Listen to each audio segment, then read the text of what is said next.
Good evening and welcome to the Business Day. I'm Andrew Laidley.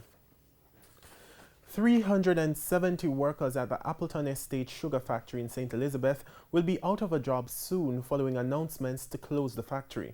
J. Ray and Nephew, which operates the entity, says the COVID-19 pandemic has strained operations at the plant as losses continue to pile up. Another sugar factory set to close as operators weigh the viability of sugar production. Chairman of J. Ray and Nephew Clement Lawrence admitted that the company staved off the closure for as long as it could, but he notes that the time has come to cut losses.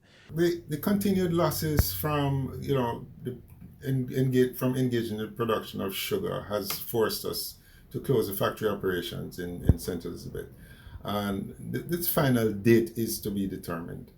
Of course, this comes 2 years after J&W was forced to close its operations at the Holland Casamance. You recall that in St. Elizabeth in August of 2018, I believe. And so the global decline of sugar and reduced consumption are some of the causes, but also importantly, the high operational costs that we have been subjected to.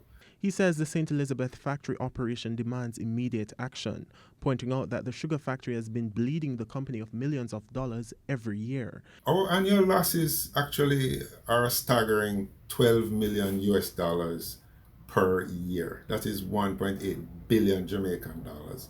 And sometimes, even amongst ourselves, we have to emphasize this because it is so large a loss that it's something to consider.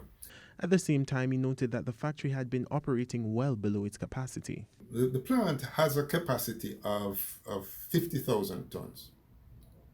But just last year for 2020 crop, we did 10,000 tons. So you can see that the throughput in the factory is insufficient for it to be efficiently operated. Mr. Lawrence says the employees will be compensated with a severance package, which he said is generously calculated. He also noted that the Appleton Estate rum experience in St. Elizabeth will not be affected by the closure. Currency trading ended today with the US dollar at a new high, $148.27. The Canadian dollar is selling for $111.69.